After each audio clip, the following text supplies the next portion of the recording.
بسم اللہ الرحمن الرحیم۔ السلام علیکم عزیز طالبات جماعت ہشتم میں آپ کو خوش آمدید۔ اسلامیات کی کلاس میں یہ آپ کا لیکچر نمبر 1 ہے۔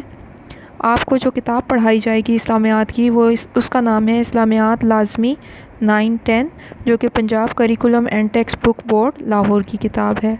آئیے اپنا پہلا لیکچر شروع کرتے ہیں، جو کہ حدیث نمبر 5 پر مشتمل ہے۔ حدیث نمبر 5 کا عنوان ہے مومن کی خواہش قرآن کے تابع۔ سب سے پہلے ہم حدیث پڑھیں گے۔ لا یؤمن احدکم حتی یکون ہواہ تابعا لما جئت بہ۔ اب اس کا لفظی ترجمہ دیکھتے ہیں۔ لا نہیں، یؤمن وہ مومن، احدکم تم میں سے کوئی شخص، حتی یہاں تک کہ یکون ہو جائے، ہواہ خواہش اس کی، تابعا تابع یا مطابق، لما جو میں جئت لایا ہوں بھی اس کو۔ تم میں سے کوئی شخص مومن نہیں ہو سکتا جب تک اس کی خواہش اس تعلیم کے مطابق نہ ہو جائے جو میں لایا ہوں۔ پیارے بچوں، اللہ تعالیٰ نے انسان کی فطرت میں نیکی یا بدی دونوں کا شعور رکھا ہے۔ اس لیے اسے چاہیے کہ وہ ارادہ و اختیار ہونے کے باوجود برائی یا گناہ کے کاموں سے دور رہے اور اپنی خواہشات، جذبات، احساسات اور تمام اعمال کو اللہ اور اس کے رسول کی مرضی کے مطابق ڈھال لے۔ جو شخص ایسا نہیں کرتا تو وہ ایمان کی اصل لذت سے ناواقف رہتا ہے۔ اس حدیث مبارکہ میں نبی پاک صلی اللہ علیہ وسلم کی اطاعت کا پیغام ہے، اور اللہ تعالیٰ نے بھی یہی فرمایا ہے کہ جس نے میرے نبی کی اطاعت کی گویا اس نے میری اطاعت کی۔ آئیے اب اس حدیث کی تشریح دیکھتے ہیں۔ اس حدیث مبارکہ میں نبی کریم صلی اللہ علیہ وآلہ وسلم کی اطاعت کو نہایت خوبصورت انداز میں بیان کیا گیا ہے۔ آپ صلی اللہ علیہ وسلم نے فرمایا کہ مومن کے لیے ضروری ہے کہ 2 چیزوں پر غور کیا جائے۔ نمبر 1 خواہشات یا سوچ، نمبر 2 قرآن پاک کی تعلیم۔ آئیے دیکھتے ہیں کہ خواہشات کیا ہیں۔ انسان کا نفس وہ قوت ہے جو اس کے دل میں خواہشات پیدا کرتا ہے، اور خواہش سے مراد کسی بھی شخص کے دل میں پیدا ہونے والے وہ جذبات، احساسات اور خیالات ہیں جو انسان کو نیکی یا بدی کی طرف گامزن کرتے ہیں۔ اللہ تعالیٰ قرآن پاک میں فرماتے ہیں، جس نے اپنے نفس کو پاک کر لیا وہ کامیاب ہو گیا، اور جس نے اسے مٹی میں ملا دیا وہ ناکام و نامراد ہو گیا۔ اس کا کیا مطلب ہے؟ اس کا مطلب یہ ہے کہ انسان کا دل ہی وہ اصل جگہ ہے جہاں پر ایسی خواہشات، ایسے خیالات آتے ہیں جو انسان کو اچھے راستے کی طرف یا برے راستے کی طرف لے کر جاتے ہیں۔ اگر انسان کے دل میں اچھی خواہشات پیدا ہوں گی، جنم لیں گی، تو وہ اچھے کام کرے گا، اور اگر خواہشات بری ہیں تو انسان برے کام کرے گا۔ خواہشات اعمال کا محرک ہیں۔ انسان کے دل میں جو بھی خواہشات پیدا ہوتی ہیں وہ اس کو اچھے یا برے اعمال کی طرف اکساتی ہیں۔ نبی پاک صلی اللہ علیہ وسلم نے فرمایا ہے، انما الاعمال بالنیات، بے شک اعمال کا دار و مدار نیتوں پر ہے۔ خواہشات انسان کو اس کے مختلف کاموں کی طرف لے کر جاتی ہیں۔ انسان کا ہر کام، چاہے وہ چھوٹا ہو یا بڑا، کسی نہ کسی ارادے یا خواہش کے تحت عمل میں آتا ہے۔ گویا ہم کہہ سکتے ہیں کہ خواہش ارادے یا نیت کا دوسرا نام ہے، اور صرف اپنی خواہش کو قابو میں رکھ کر اور اپنے دل میں ناجائز خواہشات کو پیدا ہونے سے روک کر نیک کا اعمال سر انجام دیے جا سکتے ہیں۔ آئیے اب دیکھتے ہیں کہ خواہشات اور تعلیم القرآن کا آپس میں کیا تعلق ہے۔ انسان کے دل میں 2 طرح کی خواہشات پیدا ہوتی ہیں، ایک جائز خواہشات اور دوسری ناجائز خواہشات۔ جائز خواہشات اس کو نیک اعمال کی طرف اکساتی ہیں، جبکہ دوسری خواہشات جو ناجائز خواہشات ہیں وہ برے اعمال کا محرک بنتی ہیں۔ جب ایک مسلمان کی خواہشات تعلیم القرآن کے مطابق ہو جاتی ہیں تو اس کے دل میں کوئی بھی ایسی خواہش پیدا نہیں ہوتی جو قرآن و سنت کے مطابق نہ ہو، اور وہ ایمان کی اصل لذت کو پا لیتا ہے۔ اسی طرح اس کے نیک اعمال اس کو جنت کی طرف لے جاتے ہیں۔ لما جئت بہ سے کیا مراد ہے؟ لما جئت بہ کا مطلب ہے جو میں لایا ہوں۔ اس سے مراد وہ تعلیم ہے جو نبی پاک صلی اللہ علیہ وسلم لائے ہیں، یعنی قرآن و سنت کی تعلیم۔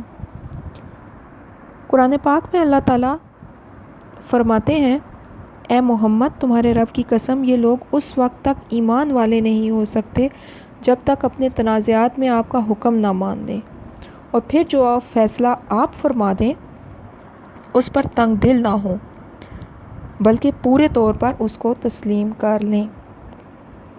اللہ تعالیٰ نے یہاں پر اپنے نبی کی قسم کھائی ہے اور یہ اعلان فرما دیا ہے کہ نبی کی اطاعت ہی ایمان کی تکمیل کا ذریعہ ہے۔ کوئی شخص مومن ہی نہیں ہو سکتا جب تک وہ نبی پاک صلی اللہ علیہ وآلہ وسلم کی اطاعت نہیں کرتا۔ ایک اور جگہ پر اللہ تعالیٰ فرماتے ہیں، جس نے اپنے نفس کو پاک کر لیا وہ کامیاب ہو گیا، اور جس نے اس کو مٹی میں ملا دیا وہ ناکام و نامراد ہو گیا۔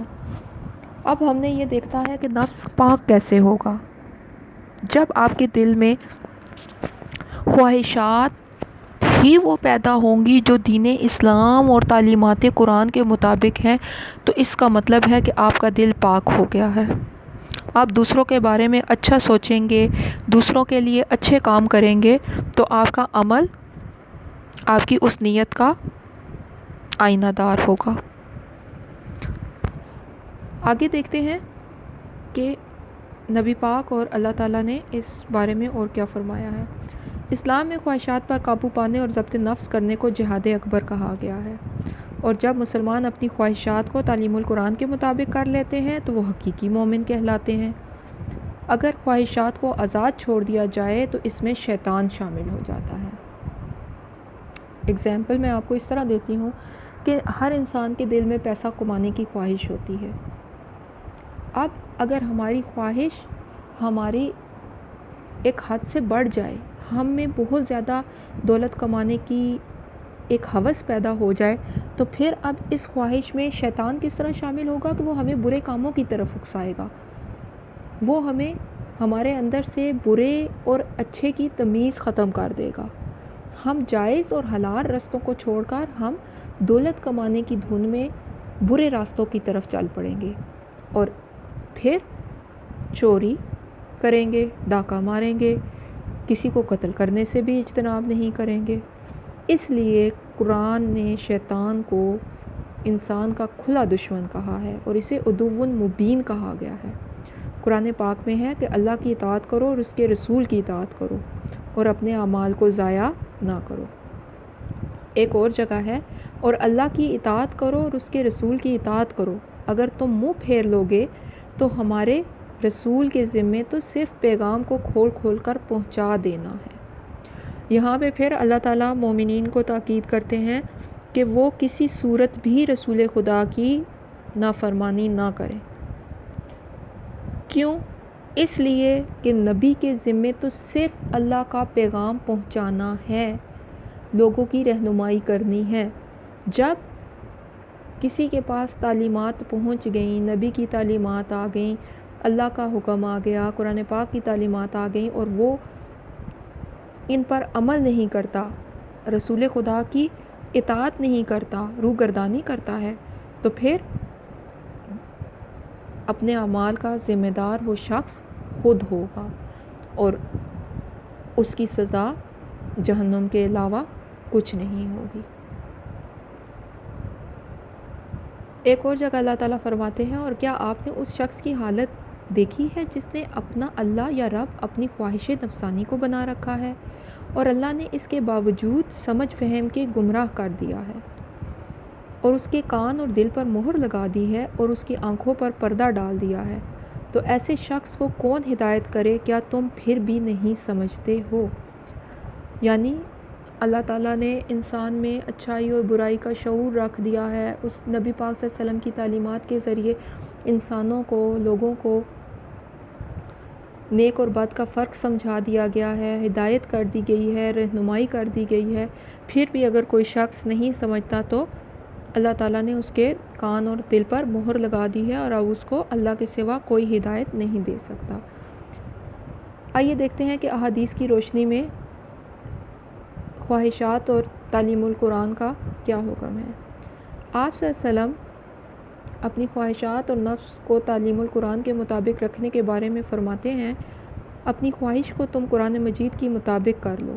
ایک اور جگہ فرمایا، کوئی شخص مومن نہیں ہو سکتا جب تک کہ اس کے ارادے اور نفس کا میلان میری لائی ہوئی ہدایت کے تابع نہیں ہو جاتا۔ پھر آپ فرماتے ہیں، تمہارا نفس تمہارا دشمن ہے جو تمہارے پہلو میں ہے۔ ایک اور جگہ آپ نے فرمایا، اپنی خواہشات کو میری مرضی کے مطابق ڈھال لو اور اپنی خواہشات کو آزاد نہ چھوڑو۔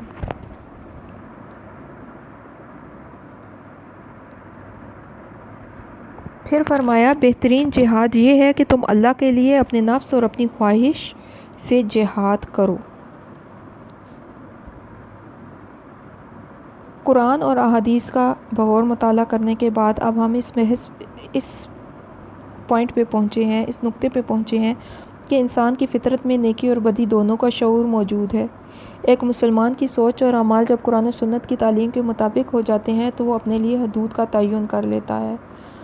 جب اس کی حدود کا تعین ہو جاتا ہے تو پھر اس سے برے اعمال سرزد نہیں ہوتے۔ اس کی سوچ اور عمل آپ صلی اللہ علیہ وسلم کی تعلیمات کے مطابق ہو جاتی ہے۔ آپ نے فرمایا، تم میں سے کوئی شخص اس وقت تک ایمان والا نہیں ہو سکتا جب تک میں اسے دوسرے لوگوں سے محبوب نہ ہو جاؤں۔ کلاس یہاں پہ ہمارا یہ لیکچر ختم ہو جاتا ہے۔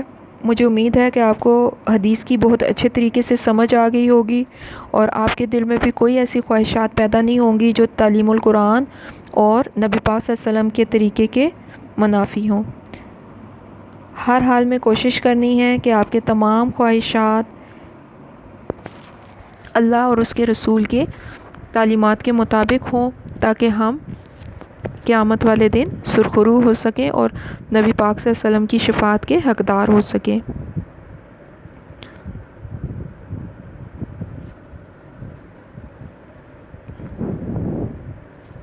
جزاک اللہ خیرم۔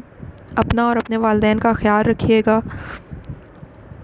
اور جو حدیث آپ کو پڑھائی گئی ہے اس کو اچھے طریقے سے آپ نے یاد بھی کرنا ہے اور اپنی نیٹ کاپیز پہ لکھنا بھی ہے۔ اللہ حافظ، شکریہ۔